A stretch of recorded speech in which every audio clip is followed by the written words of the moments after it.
नमस्कार, आप देख रहे हैं आपका अपना सबसे पसंदीदा समाचार चैनल इंडिया टाउन न्यूज और मैं हूं आपके साथ स्मिता जोसेफ। और अभी वक्त है छत्तीसगढ़ की खबरों का। समाचारों का सिलसिला शुरू करने से पहले आइए डालते हैं प्रदेश की सुर्खियों पर एक नजर।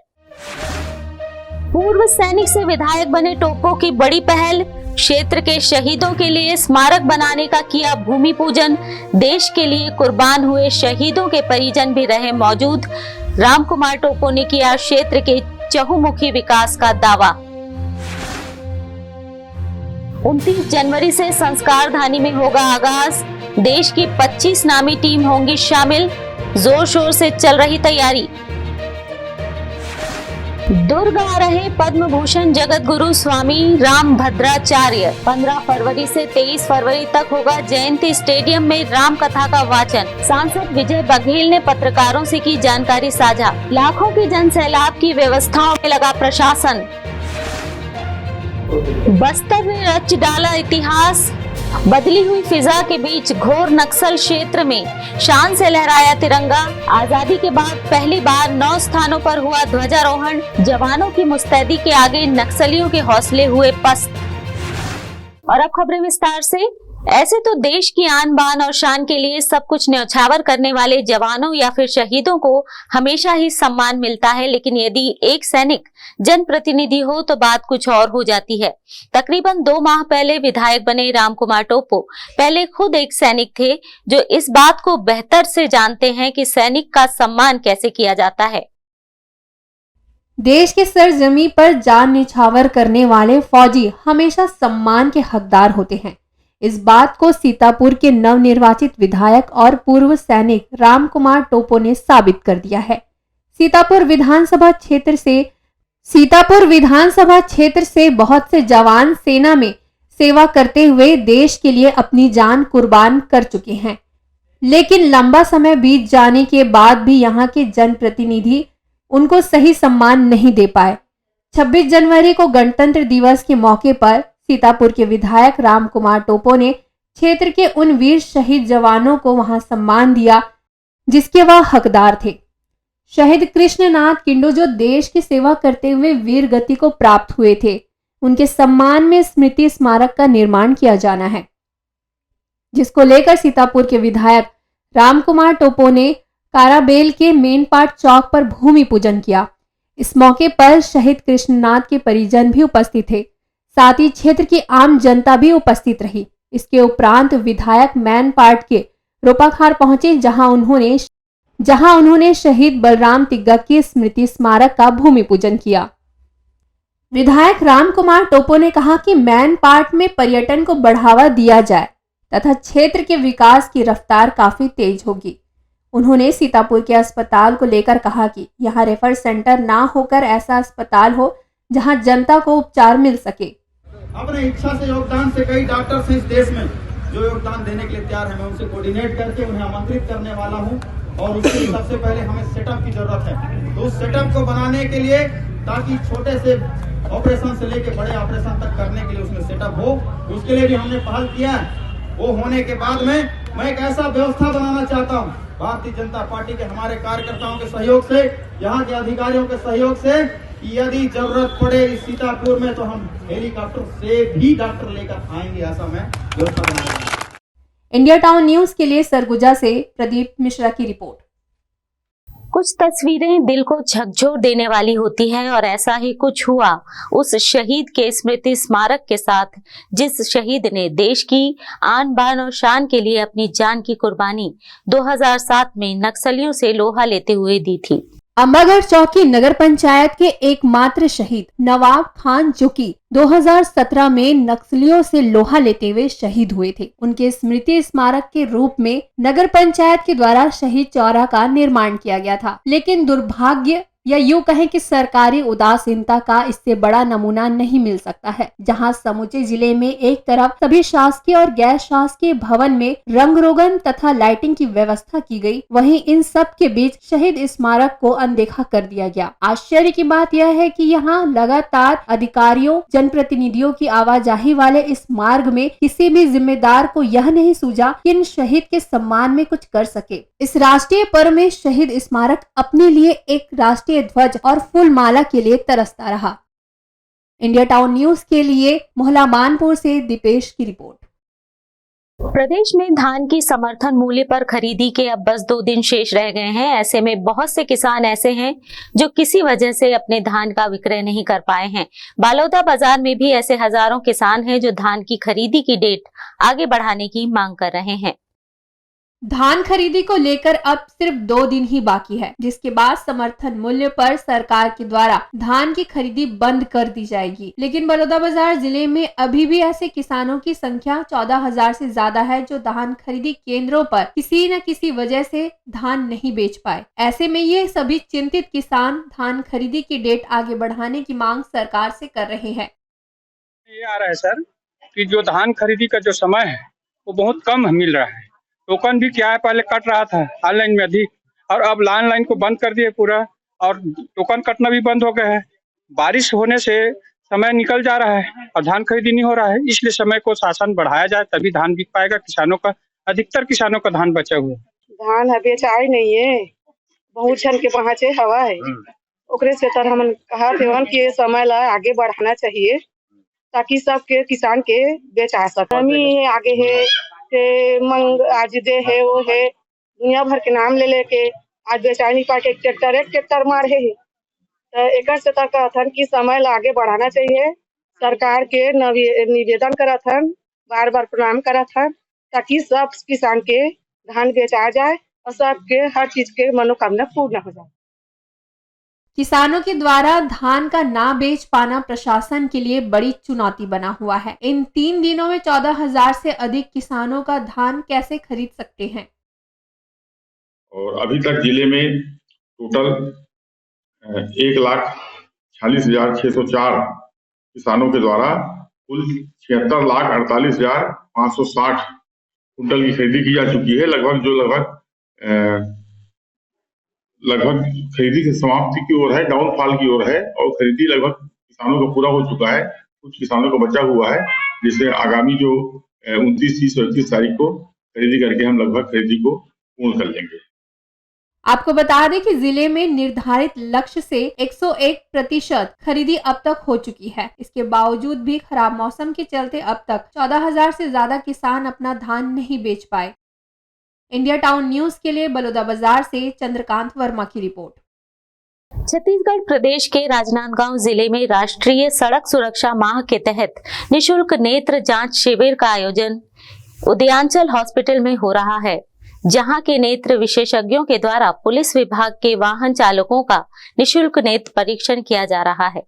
राजनांदगांव जिले के पुलिस प्रशासन के द्वारा 34वें राष्ट्रीय सड़क सुरक्षा माह के अंतर्गत 12वें दिन शहर के महावीर चौक में निशुल्क नेत्र जांच शिविर का आयोजन किया गया, जहां उद्यांचल हॉस्पिटल के नेत्र विशेषज्ञों के द्वारा निशुल्क नेत्र जांच शिविर के जरिए पुलिस विभाग के वाहन चालकों व नेत्र परीक्षण किया जा रहा है। इस शिविर में वाहन चालक बड़ी संख्या में पहुंचकर नेत्र परीक्षण करा रहे हैं। इंडिया टाउन न्यूज के लिए राजनांदगांव से अमित चटर्जी के साथ ऐश्वर्या शाम की रिपोर्ट। नव जागरण मानस समिति के द्वारा 3 दिवसीय मानस उत्सव का आयोजन दुर्ग के शक्ति नगर में किया गया, जहां बड़ी संख्या में समितियों ने हिस्सा लिया। पिछले कई वर्षों से शक्तिनगर दुर्ग में मानस उत्सव का आयोजन 26 जनवरी को किया जाता है। 3 दिवसीय उत्सव का उद्देश्य नव युवकों को नशे की प्रवृत्ति से दूर रहकर देश प्रेम की भावना जागृत करने का प्रयास करना, साथ ही धर्म के प्रति आस्था रखने, लोगों को प्रेरित करने का प्रयास भी मानस उत्सव के माध्यम से किया जाता है। मानस उत्सव आयोजन को लेकर बताया गया कि इस मंच के माध्यम से उन वरिष्ठ जनों, महिलाओं और बच्चों को सम्मानित किया जाता है जिन्होंने अपने क्षेत्र में उत्कृष्ट कार्य किया है और देश सहित अपने समाज का नाम रोशन किया है। वर्ष कार्यक्रम करवाते हैं, हमारा 18वां साल पूरा होने वाला है इस वर्ष है। तब बहुत अच्छा सहयोग मिलते भैया, हम चंद्रा के सहयोग से पूरा हमारे एरिया में 4 वार्ड 2 वार्ड है, 3 में 4 ठो मोहल्ला पड़ते, शक्ति नगर, शांति नगर, कदमरी नगर, जवाहर नगर, 4 वार्ड से हम जनता से सहयोग राशि लेके ही बड़े कार्यक्रम आज जो आप मन देखा था, जो पंडाल सजे है वो हमारे सब जनता के श्रोता समाज के सहयोग से ही होते कार्यक्रम। और एक विशेषता यहाँ है कि हम रामघट जनता मन के बीच में देथन 3 घंटा रामघट के द्वारा भी बहुत सुंदर हमारा सहयोग मिलते। इसके माध्यम से हम जनमानस में मानस के प्रति रुझान, मानस के प्रति लगन और जो नशा की तेज़ी से जो युवाओं में खासकर तेज़ी से जो गति पकड़ रही है नशा की प्रवृत्ति, उसको हम कैसे छुड़ाएं, कैसे उस चीज़ को हम रोकें। तो हमने सबसे पहले इस मानस को एक आधार बनाया है कि ताकि इस मानस के माध्यम से हम लोगों में एक धार्मिकता के साथ साथ हम एक मर्यादा और नशा के प्रति जो लोगों की वो बढ़ रही प्रवृत्ति बढ़ रही है उसको हम इनके आधार से हम रोक सकें। वहीं कार्यक्रम में बड़ी संख्या में क्षेत्र के लोगों ने हिस्सा लिया और मानस उत्सव का आनंद लिया। इंडिया टाउन न्यूज के लिए दुर्ग से अतुल शर्मा की रिपोर्ट। आगामी लोकसभा चुनाव को देखते हुए कांग्रेस ने अपनी कमर कसते हुए शनिवार को राजीव भवन में पदाधिकारियों के साथ महत्वपूर्ण बैठक आहूत की, जिसमें दुर्ग लोकसभा के समन्वयक पदम कोठारी ने कार्यकर्ताओं में जोश भरने का प्रयास किया। दुर्ग के राजीव भवन में कांग्रेस पार्टी की महत्वपूर्ण बैठक आयोजित की गई, जिसमें आगामी लोकसभा चुनाव में कांग्रेस पार्टी के पक्ष को मजबूत करने दुर्ग लोकसभा के समन्वयक पदम कोठारी ने कार्यकर्ताओं पदाधिकारियों के बीच अपनी बात रखी। पदम कोठारी ने आगामी लोकसभा चुनाव में सभी स्तर पर कांग्रेस की जीत को दर्ज कराने पर जोर दिया है। इस संबंध में उन्होंने अपनी प्रतिक्रिया भी दी है। आने वाले लोकसभा के लिए हम लोग पूरी तैयारी के साथ मैदान में उतरेंगे और निश्चित इन बैठकों के दौर के साथ में हमने आज, वैसे हमने पिछले एक हफ्ता पहले 17 तारीख के हमने भिलाई में भी बैठक लिया जिला कांग्रेस कमेटी की, और लोकसभा चुनाव की तैयारी का आगाज कर चुकी है कांग्रेस पार्टी। कल हमारे पायलट जी, स्क्रीनिंग कमेटी के चेयरमैन रजनी पाटिल जी, सभी लोगों ने रायपुर में भी बैठक लिया है और निश्चित दुर्ग लोकसभा की मुझको जवाबदारी दी गई है समन्वयक बना के सभी कार्यकर्ताओं के साथ में समन्वय बैठाल के समन्वय का जो काम है उसको पूरे निष्ठा के साथ में करने का प्रयास करूंगा और कांग्रेस दुर्ग लोकसभा सीट जीतेगी, ऐसा पूरा विश्वास है। इस दौरान राजीव भवन में उपस्थित सभी पदाधिकारी और वरिष्ठ नेताओं ने भी अपनी बात रखी। इंडिया टाउन न्यूज के लिए दुर्ग से अतुल शर्मा की रिपोर्ट। दुर्ग जिले के जयंती स्टेडियम में जगत गुरु रामभद्राचार्य 15 फरवरी से 9 दिनों तक राम कथा करेंगे, जिसको लेकर तैयारियां शुरू हो चुकी हैं, जिसकी दुर्ग सांसद विजय बघेल ने पत्रकार वार्ता के माध्यम से जानकारी साझा की। 15 फरवरी दोपहर 1 बजे से राम कथा का शुभारंभ दुर्ग के जयंती स्टेडियम में किया जाना है, जिसमें भक्तों की भारी भीड़ जुटने की उम्मीद जताई जा रही है। कथा के दौरान सुरक्षा के कड़े इंतजामों के बीच लाखों की संख्या में श्रद्धालुओं के बैठने, खाने पीने समेत शौचालय की व्यवस्था की गई है।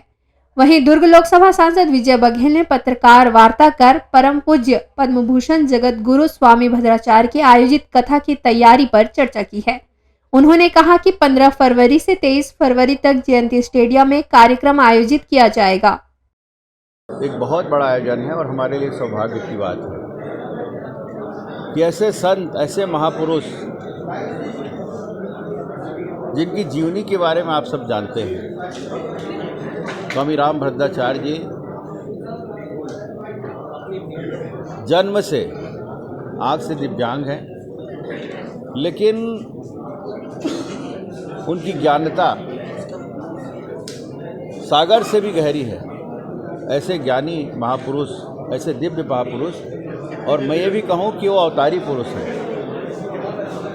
ऐसे पुरुष का आगमन हमारे इस पवित्र प्रांगण में हो रहा है, जयंती स्टेडियम के सामने जो मैदान है वहाँ, और 14 फरवरी 2024 को 2 बजे कलश यात्रा के साथ उस कार्यक्रम की शुरुआत होगी। सेक्टर 5 ऐतिहासिक गणेश मंदिर में पूजन के साथ वहाँ हजारों हमारी माताओं बहनों के कलश के साथ उसकी शुरुआत होगी, और 15 तारीख से 23 तारीख तक ये भव्य 1008 कुंडी यज्ञ और साथ ही साथ सेकेंड हाफ में राम कथा का वाचन किया जाएगा स्वामी जी के द्वारा।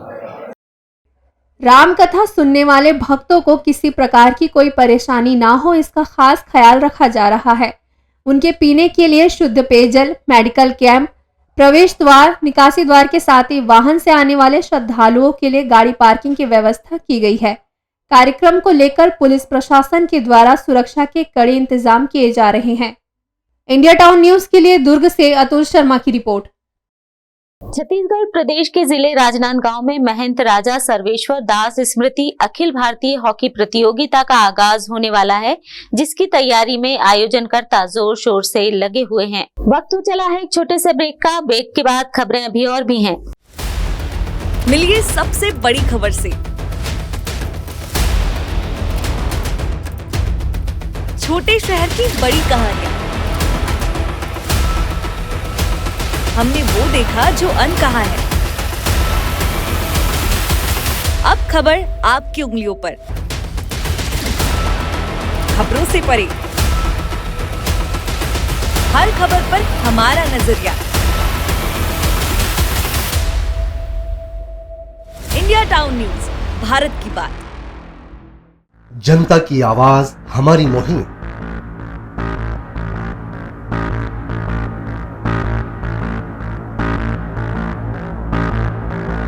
डिजिटल युग की नई आवाज। जनता का भरोसा, जनता की जीत, जनता का मत, ये सारी चीजें जब दावे करती है, हारती है, तो ईवीएम पर सवाल क्यों? आपके लिए सबसे बेहतरीन हमारा प्रयास। इस वक्त की सबसे बड़ी खबर आपको बता रहे हैं। इंडिया टाउन न्यूज, भारत की बात। ब्रेक के बाद एक बार फिर आपका स्वागत है। चलिए बढ़ते हैं अगली खबर की ओर। बस्तर जिले की फिजा अब बदल चुकी है। पहले जहां ये क्षेत्र घोर नक्सलवाद के लिए जाना जाता था, लेकिन अब यहां सब कुछ सामान्य होता नजर आ रहा है, जिसका एक नजारा दिखा बीते दिन, जब गणतंत्र दिवस पर यहां सुबह से शाम तक तिरंगा भी पूरी शान से लहराया, तो वहीं अन्य तरह के कार्यक्रम भी आयोजित हुए। बस्तर ने इस गणतंत्र दिवस के अवसर पर इतिहास रचा।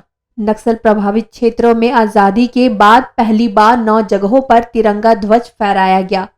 बस्तर संभाग के अंतर्गत पुलिस बल के द्वारा अंदरूनी क्षेत्र के संवेदनशील व नक्सल प्रभावित इलाकों में अमन, शांति और सुरक्षा को बरकरार रखते हुए नक्सल गतिविधियों पर पूरी तरह से अंकुश लगाने के लिए पिछले 15 अगस्त से 26 जनवरी के बीच 9 नवीनी सुरक्षा कैंप स्थापित किए गए थे, जिसमें बस्तर संभाग के बीजापुर और सुकमा जिला शामिल है।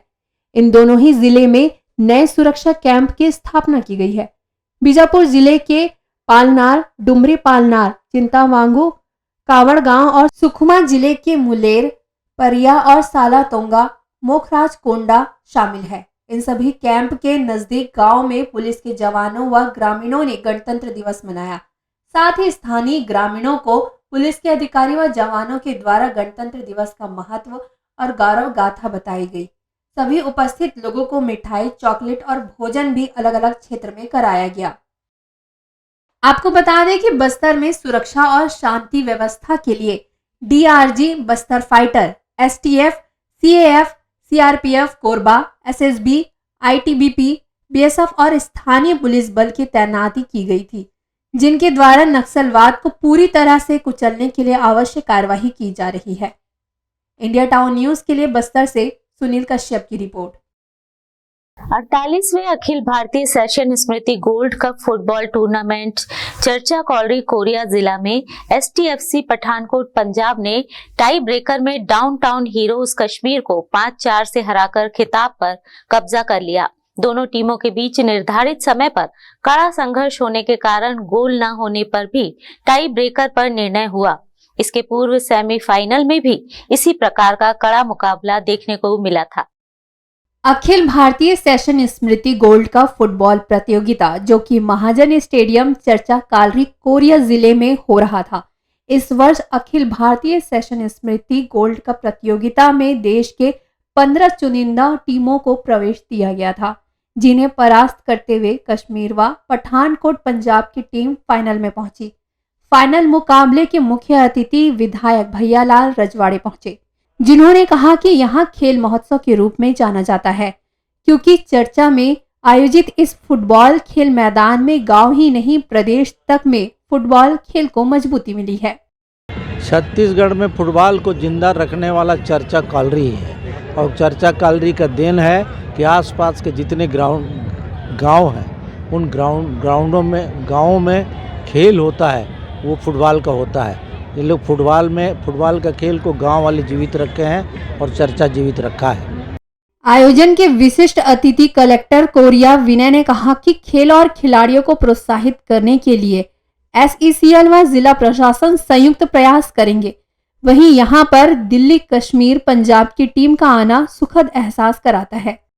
कम्युनिकेशन इतनी अच्छी हो गई है कि कोई भी हम एरिया पिछड़ा नहीं बोल सकते, परंतु हाँ इतनी दूर से कश्मीर से, पठानकोट से, दिल्ली से जो टीम जो है वो कोरिया में आ रही है और काफ़ी अच्छा संदेश है। जैसे कोरिया का जो नाम है केवल पर्यटन के पॉइंट ऑफ व्यू से नहीं परंतु खेल कूद के पॉइंट ऑफ व्यू से भी पूरे भारत में इसका नाम हो रहा है। तो काफ़ी अच्छा संदेश है कोरिया वासियों के लिए। आने वाले समय में इस प्रकार के आयोजन और हों इसका पूरा प्रयास हम करेंगे।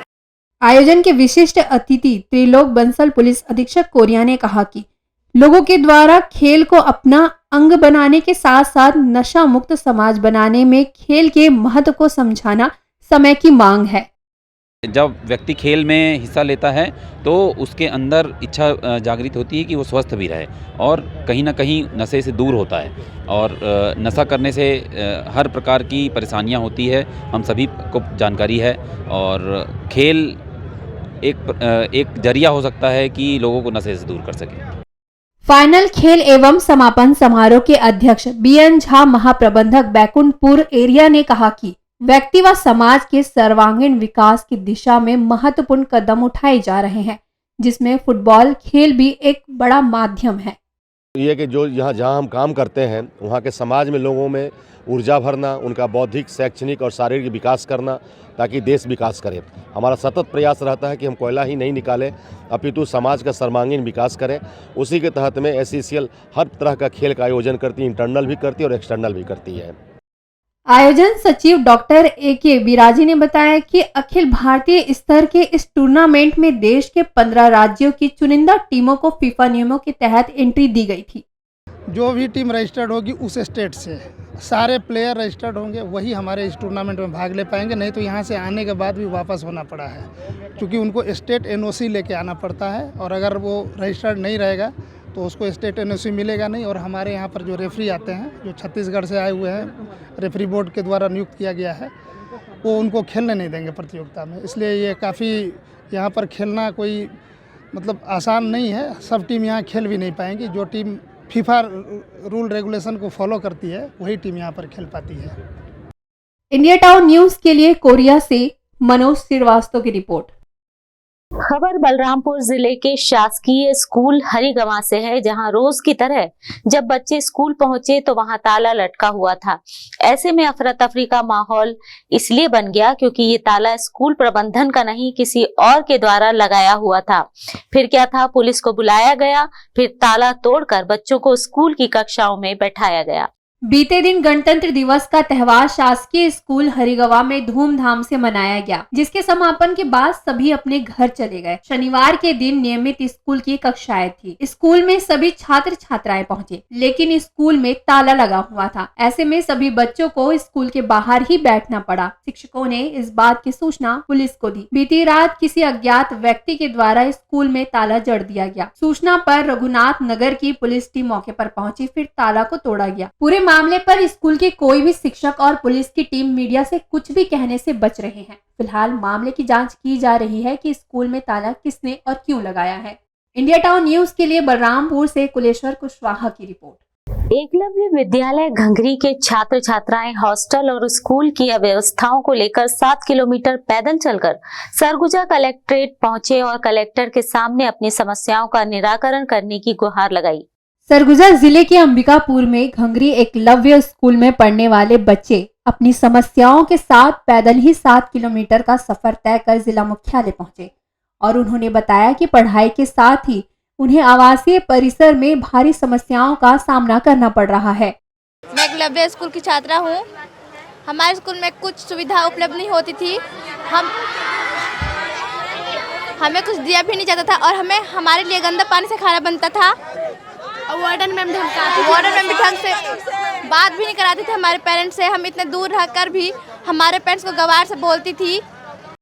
बच्चों की समस्याओं को सुनने के बाद सरगुजा कलेक्टर विलास भोसकर ने उन्हें हर समस्या के निदान का भरोसा दिलाया है। जो गंगरी में अभी हम एकलव्य चला रहे हैं, तो उसमें जो बिल्डिंग बन रहा है वो सीतापुर में बन रहा है। तो उनकी कुछ हॉस्टल की समस्या थी, खाने का थोड़ा इशू था, पानी का इशू था। तो हम जून में यहाँ से वहाँ शिफ्ट कर रहे हैं, बिकॉज बिल्डिंग ऑलमोस्ट पूरा हो गया है, कुछ फिनिशिंग बचा है। तो जो भी पानी की समस्या है या फर्नीचर की समस्या है, खाने की समस्या है, तो नहीं रहेगी, बिकॉज वहाँ बिल्डिंग तो बना नहीं, एक छोटे से एरिया में चला रहा है। तो कुछ समस्या है तो हमने समस्या को हम समाधान भी कर लेंगे। जून में वहाँ शिफ्ट हो जाने के बाद तो हमारे पास कोई समस्या रहेगी। शिकायत करने आ रहे स्कूली बच्चों को रास्ते में जिम्मेदार अधिकारियों ने रोकने और मान मनावल का प्रयास किया, लेकिन विद्यार्थी नहीं माने। बच्चों ने कहा कि छात्रावास में मूलभूत सुविधाओं की कमी होने के कारण भोजन में गुणवत्ता की कमी है। बच्चों को काफी परेशानियों का सामना करना पड़ रहा है। इंडिया टाउन न्यूज के लिए सरगुजा से प्रदीप मिश्रा की रिपोर्ट। ये थी अब तक की महत्वपूर्ण खबरें। छत्तीसगढ़ और मध्य प्रदेश की खबरों, जानकारियों और स्पेशल स्टोरी से जुड़े रहने के लिए आप तुरंत ही इंडिया टाउन न्यूज के यूट्यूब चैनल को लाइक, शेयर और सब्सक्राइब जरूर करें और मुझे दीजिए इजाजत। नमस्कार। मिलिए सबसे बड़ी खबर से। छोटे शहर की बड़ी कहानियां, हमने वो देखा जो अनकहा है। अब खबर आपकी उंगलियों पर, खबरों से परे, हर खबर पर हमारा नजरिया। इंडिया टाउन न्यूज, भारत की बात।